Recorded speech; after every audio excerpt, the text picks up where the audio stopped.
नमस्ते फ्रेंड्स। तो एक और वीडियो में आप लोग का स्वागत है। तो आज का जो हम लोग का वीडियो का टॉपिक होने जा रहा है वो नर्सिंग से रिलेटेड ही है। हम लोग को ज़्यादा जो वीडियो है वो फ्रेंड नर्सिंग से रिलेटेड ही बनाते हैं। तो आज हम लोग जानेंगे कि आखिर ये नर्सिंग प्रोफेशन है क्या और रोल ऑफ नर्सिंग। बहुत लोग को इसमें कन्फ्यूजन रहता है कि नर्सिंग का जो काम है वो केवल पेशेंट का केयर करना है, इंजेक्शन लगाना है, दवा देना है। बट इससे कहीं ज़्यादा जो है एक नर्सिंग का रोल होता है। और जब तक हम उस रोल को नहीं जानेंगे हम नर्सिंग के इम्पोर्टेंस को नहीं समझ पाएंगे। बहुत लोग हैं जो नर्सिंग के प्रोफेशन को या नर्स को बहुत ज़्यादा जो है वो रिस्पेक्ट नहीं देते हैं, क्योंकि उनको लगता ही है कि एक नर्स करता ही क्या है या एक नर्स करती ही क्या है, बस एक पेशेंट को उठाना बैठाना, खाना खिलाना, दवा खिलाना।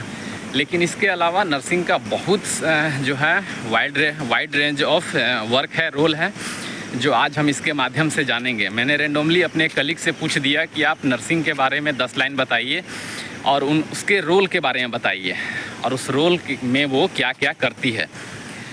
तो उन्होंने बहुत ज़्यादा जो है अच्छा जवाब नहीं दिया। तो मुझे समझ में आया कि बहुत लोगों के साथ हो सकता है कि ये परेशानी होगी कि उनको जो है जानकारी नहीं होगा। तो इसी टॉपिक पे मैंने आज सोचा कि एक वीडियो बनाऊं। और जैसा कि आप लोग देख सकते हैं कि हम पूरा पसीना से भीगे हुए हैं। पूरे 4-4.5 किलोमीटर के आसपास मैंने रनिंग की है और रनिंग करने के बाद अब ये मैं वीडियो शूट कर रहा हूँ।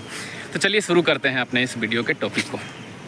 तो नर्सिंग का काम जो है, मान लीजिए कि अगर आप कोई पूछता है कि नर्सिंग क्या है या एक नर्स का क्या रोल होता है, तो नर्सिंग का मतलब जो हम लोग पढ़ते हैं उसमें हम लोग को बताया जाता है टू नरिश द पेशेंट। मतलब पेशेंट को नरिश करना मीन्स कि उसके न्यूट्रिशन का ध्यान रखना, उसके हेल्थ का ध्यान रखना, उसके जो है कंप्लेन है, उसकी जो प्रॉब्लम है, समस्या है, उसका जो है अच्छे से ध्यान रखना और उसके बारे में स्टडी करना। ना कि केवल जो है उसे मेडिसिन देना, खाना खिलाना या घुमाना। इसके अलावा भी बहुत सारा काम जो है वो नर्सिंग का हो जाता है। इसके बाद हम लोग मान लीजिए जानते हैं कि नर्सिंग जो है कि मान लीजिए कि एक मुरौना चल जाएगा ये रास्ता। मुरौना, हाँ, ये आइडिया नहीं है सर, हमको आगे पूछना पड़ेगा आपको, हमको आइडिया नहीं है। तो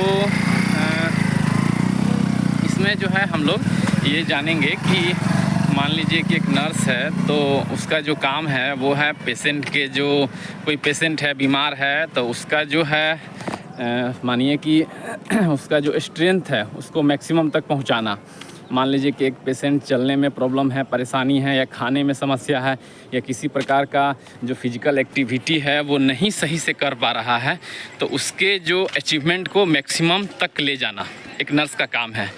अब वो मेडिसिन के माध्यम से करे, साइकोलॉजिकली सपोर्ट दे के करे, हेल्प करके करे, या जिस तरह भी करे, उसके राइट एंड रिस्पॉन्सिबिलिटी को बताए, उसके जो जाति है, धर्म है, उसके प्रति उसकी आस्था को बनाए रखे, उसके मानसिक संतुलन को बनाए रखे, उसको मानसिक आहत ना होने दे, उसके साथ किसी प्रकार का जो है वो दिक्कत परेशानी ना हो। तो हम लोग इस वीडियो में यही जानेंगे। तो हम लोगों ने ये जाना है कि नर्सिंग का जो है वो काम क्या है, नर्सिंग का मतलब क्या है। अब हम जानेंगे कि एज ए नर्स आपका क्या क्या रोल होता है। सबसे फर्स्ट जो है वो रोल होता है केयर गिवर का, जो हम लोग सब लोग जानते हैं। अगर किसी से ये पूछा जाए कि नर्सिंग का काम क्या है तो वो कहेगा कि नर्सिंग एक प्रोफेशनल काम है, प्रोफेशनल वर्क है, जिसमें उसको पेशेंट को जो है केयर देना होता है, यानी कि एज ए केयर गिवर का, जिसमें कि पेशेंट को उठाना बैठाना, खाना खिलाना, नहाना और उसको मेडिसिन देना और उसके स्वास्थ्य का ख्याल रखना। ये तो हो गया एक पॉइंट। इसके बाद बहुत लोग नहीं जानते हैं कि एज ए नर्स आपका जो रोल होता है वो एक एडवोकेट का होता है। अब जैसे कि एडवोकेट के बारे में हम लोग जानते हैं कि अगर किसी प्रकार की दिक्कत होती है, परेशानी होती है, या हमारे राइट में किसी प्रकार का कोई प्रॉब्लम होता है, हमारी जो अधिकार है उसमें अगर हमें दिक्कत आती है तो हम एडवोकेट के पास जाते हैं। उसी तरह से एज ए नर्स वो एक एडवोकेट होती है जो पेशेंट के या उसके अटेंडेंट के राइट की रक्षा करती है, उसके अधिकारों की रक्षा करती है, उसे बताती है कि आपका as a patient, as a attendant hospital में क्या राइट है और क्या क्या आपको फैसिलिटी मिलनी चाहिए। तो तो एक रोल हो गया एडवोकेट का। दूसरा जो है इसके बाद तीसरा नंबर पे जो एज ए स्टाफ आपका जो रोल होता है वो होता है एडुकेटर का। एक नर्स बहुत अच्छी एडुकेटर होती है जो पेशेंट को या उसके अटेंडेंट को उसके हेल्थ के प्रति, उसके इलनेस के प्रति, उसके जो शारीरिक समस्या है उसके प्रति एडुकेट करती है। मीन्स कि उसको जानकारी देती है कि आपकी क्या परेशानी है, आप कितना रिकवर कर रहे हैं, क्या मेडिसिन चल रही है, आपका बिल कहाँ तक पहुँचा, या और भी जो जानकारियाँ होती हैं वो एज ए नर्स उसको एज ए एडुकेटर प्रोवाइड कराती है। इसके बाद जो है चौथा पॉइंट जो है इसमें वो है कि एक नर्स जो होती है वो एक बहुत अच्छी कोऑर्डिनेटर होती है। अब एक हॉस्पिटल में जो है एक पेशेंट के साथ केवल नर्सिंग स्टाफ या मेडिकल स्टाफ का ही काम नहीं होता है, वहाँ पे बहुत सारे डिपार्टमेंट होते हैं, जैसे कि नॉन मेडिकल पर्सन होते हैं या आपको एडमिनिस्ट्रेटिव के कुछ लोग होते हैं, या और भी जो स्टाफ होते हैं जो इंडायरेक्टली जो है पेशेंट से जुड़े होते हैं, जिनके मदद से जो है पेशेंट का सारा काम होता है, बिलिंग का, डिस्चार्ज का, पेमेंट का, या किसी प्रकार के अटेंडेंट को रहने के लिए, जाने के लिए, आने के लिए।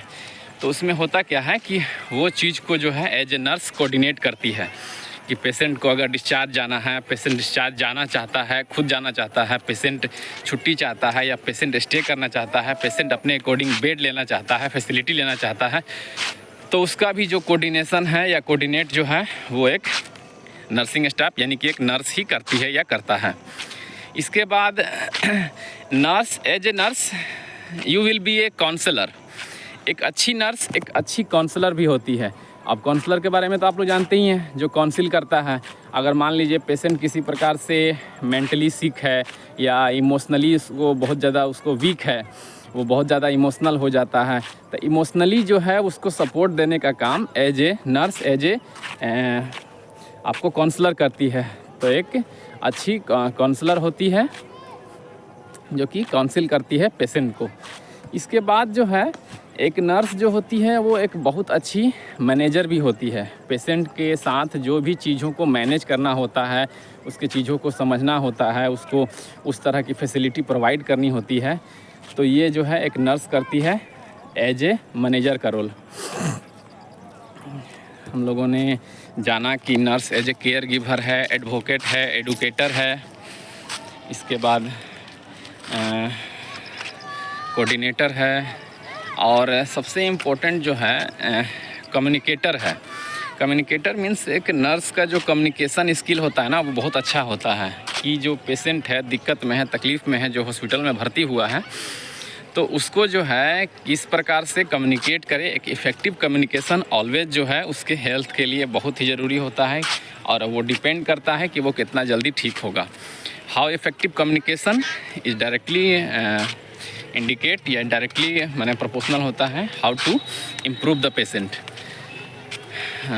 हम लोगों ने बाकी सारे टॉपिक तो कवर कर ही लिए हैं, मैनेजर का टॉपिक भी हो ही गया। तो उम्मीद करता हूं दोस्तों आप लोग को मेरा ये वीडियो अच्छा लगा होगा, समझ में आया होगा। अगर इस वीडियो से रिलेटेड कोई क्वेरी होगी तो आप लोग मुझे कॉन्टेक्ट कर सकते हैं। और बी ए नर्स आप लोग को पता होना चाहिए कि आप लोग की जो है रिस्पॉन्सिबिलिटी क्या है, और एक अच्छा रिस्पॉन्सिबिलिटी निभाने के बाद आप एक अच्छे नर्स कभी भी कहा सकते हैं। तब तक अगले वीडियो के लिए नमस्कार।